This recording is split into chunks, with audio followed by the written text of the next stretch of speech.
Hi everyone, welcome to my YouTube channel My Health and Me by Fun. Please like, subscribe and share. Today's topic is all about common skin diseases. Eczema, known as atopic dermatitis, is a chronic skin condition that causes inflammation, itching and redness. It's not contagious but can last a lifetime. Eczema can appear anywhere on your body, but it's most common on the hands, face and behind the knees or elbows. It is usually caused by a combination of genetics and environmental factors. If eczema runs in your family, you might be more likely to develop it.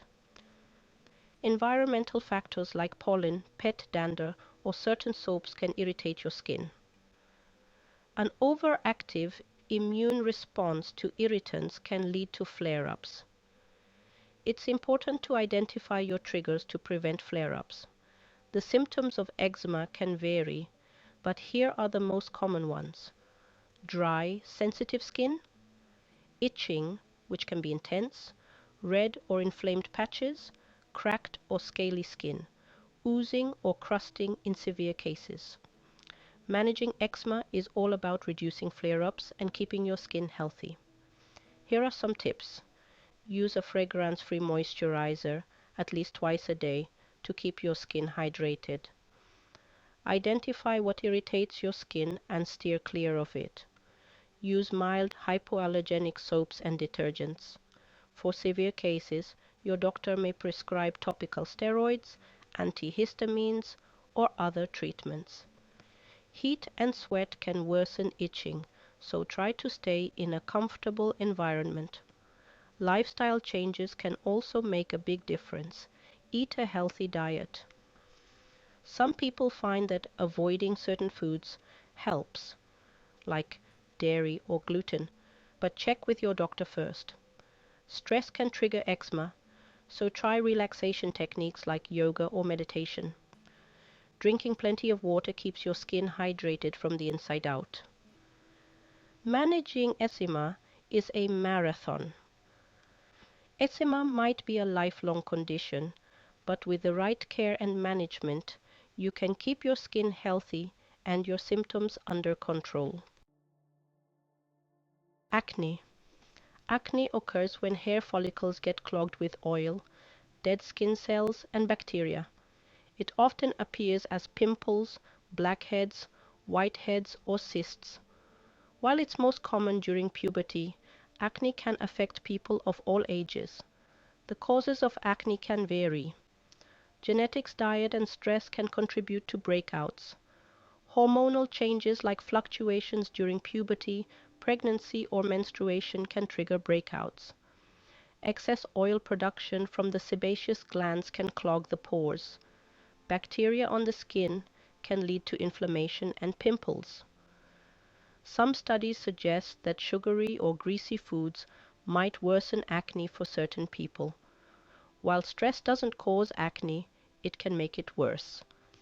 There are different types of acne, and knowing what you are dealing with is key to treating it effectively. These are blackheads, which are open clogged pores. Whiteheads are closed clogged pores. Pimples are inflamed red spots with pus. Cystic acne is large, painful lumps under the skin. For treatment, over-the-counter products with ingredients like benzoyl peroxide, salicylic acid, or retinoids.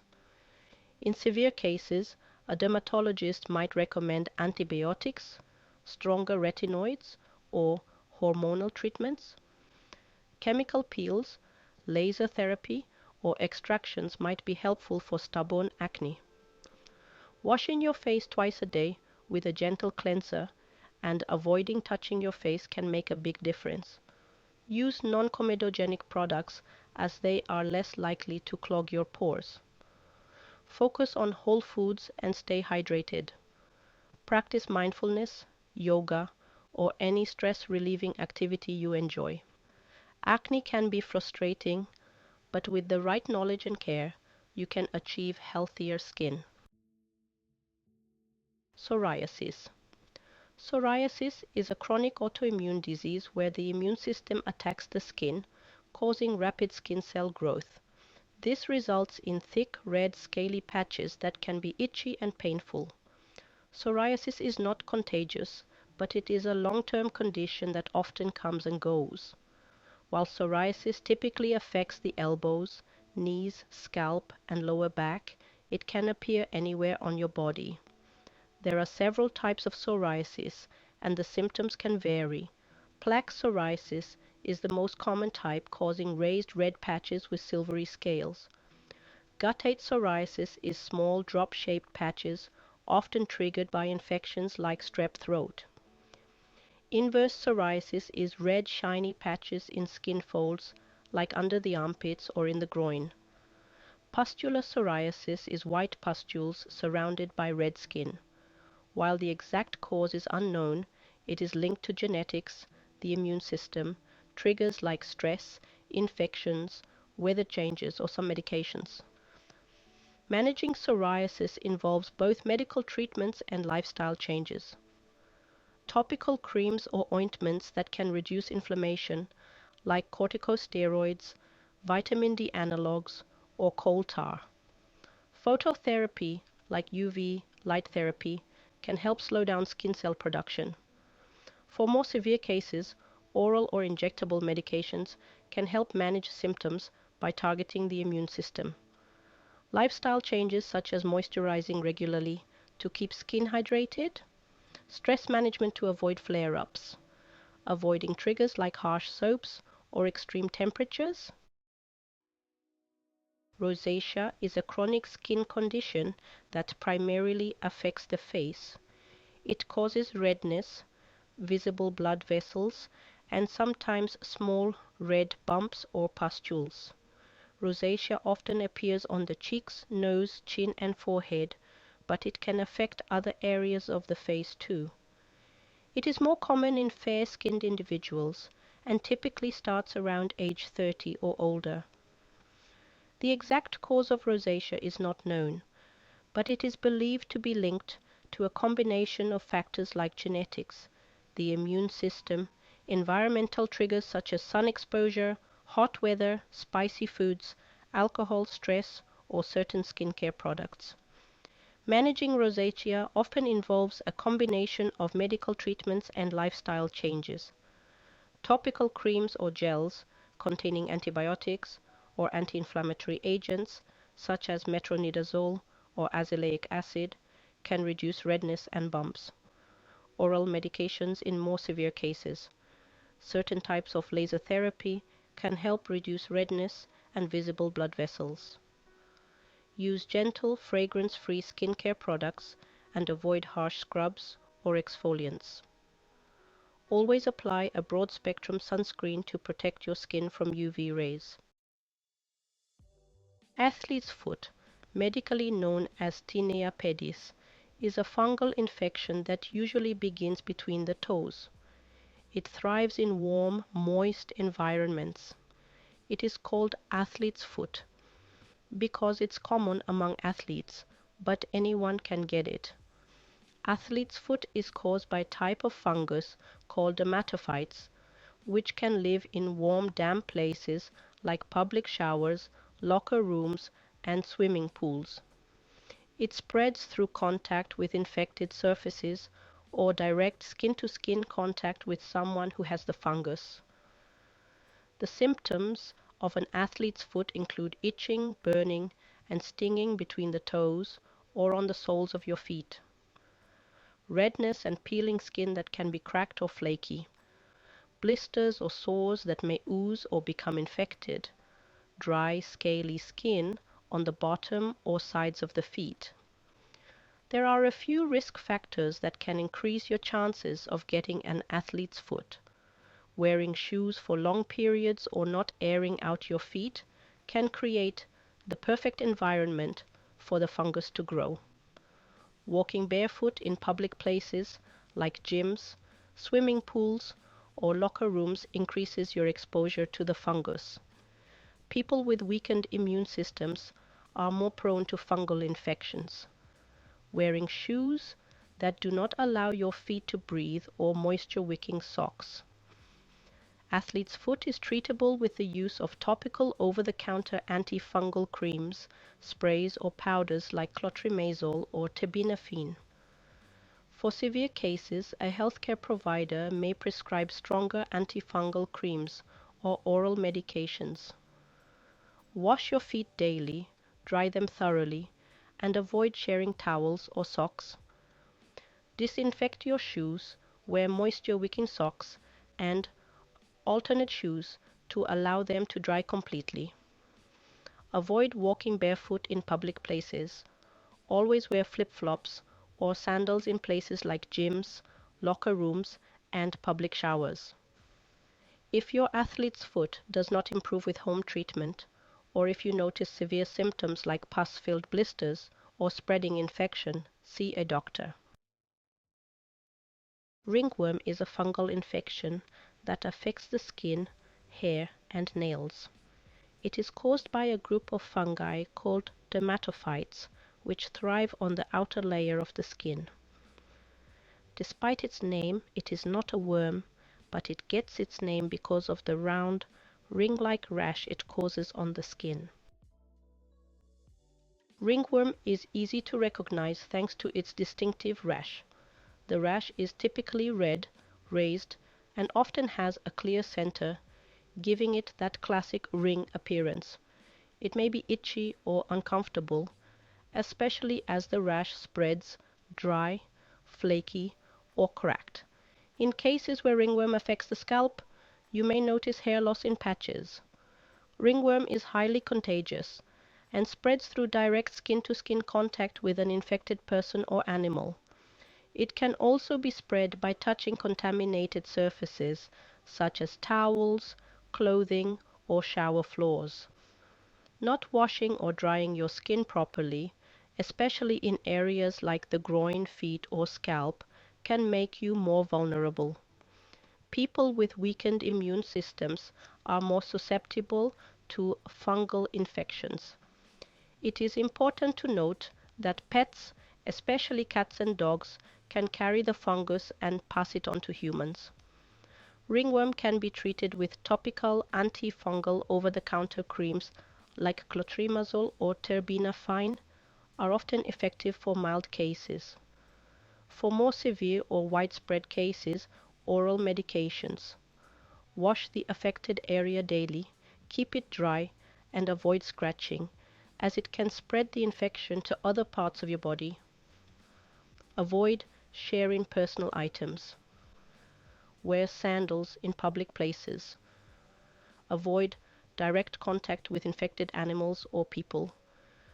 Most cases of ringworm can be treated at home, but if your rash does not improve with over-the-counter treatments, consult a doctor. Vitiligo is an autoimmune and chronic skin condition where the skin loses its pigment, creating white or light-colored patches. This happens because the cells that produce pigment, called melanocytes, are destroyed or stop working. While it can appear anywhere on the body, vitiligo is most noticeable in areas exposed to the sun like the face, hands, and feet. Other symptoms include loss of pigment in body hair, which can turn gray or white, rapid spreading of the patches, though for some people may remain stable for years, and sensitivity to sunlight in affected areas. The exact cause is not fully understood, but several factors may contribute to the development of vitiligo. Factors such as genetics, autoimmune disorders like thyroid disease, diabetes, or rheumatoid arthritis may be at a higher risk. Environmental triggers like stress, sunburn, or exposure to certain chemicals might trigger the condition. There are two main types of vitiligo. Non-segmental vitiligo is the most common form, where patches appear symmetrically on both sides of the body. Segmental vitiligo is when patches appear on just one side of the body, usually in a more localized area. This form tends to progress more slowly than non-segmental vitiligo. While there is no cure for vitiligo, There are several treatments that can help restore some pigment or improve the appearance of the skin. Topical medications like corticosteroids or calcineurin inhibitors can reduce inflammation and may help repigment the skin. Controlled exposure to UV light can help stimulate the melanocytes and encourage pigment production. In more severe cases, a doctor might suggest grafting skin from another part of the body or using tattooing techniques to cover the white patches. Many people use camouflage like makeup or self-tanning lotions to blend vitiligo patches with the surrounding skin. Living with vitiligo can be challenging. Joining a community of others with vitiligo can provide emotional support and help you feel less alone. Embrace your uniqueness, find strength in your appearance, and choose to embrace your skin. Seborrheic dermatitis. Seborrheic dermatitis is a chronic skin condition that primarily affects areas with a lot of oil-producing glands, like the scalp, face, and upper body. It causes redness, itching, and flaking of the skin. While it is commonly known as dandruff when it affects the scalp, it can also appear on the eyebrows, sides of the nose, and behind the ears. Several factors may contribute to its development. Malassezia yeast is a type of yeast that normally lives on the skin and may overgrow and trigger an inflammatory response. Genetics and hormonal changes during periods of hormonal change, such as puberty or pregnancy. Emotional stress can contribute to flare-ups. Cold and dry weather can worsen the condition. Seborrheic dermatitis can be managed with medicated shampoos like ketoconazole, zinc pyrithione, or selenium sulfide. Regularly shampoo your hair to reduce oil buildup. Antifungal creams or corticosteroid creams. Use mild, non-irritating, fragrance-free products on the face and body to avoid irritation.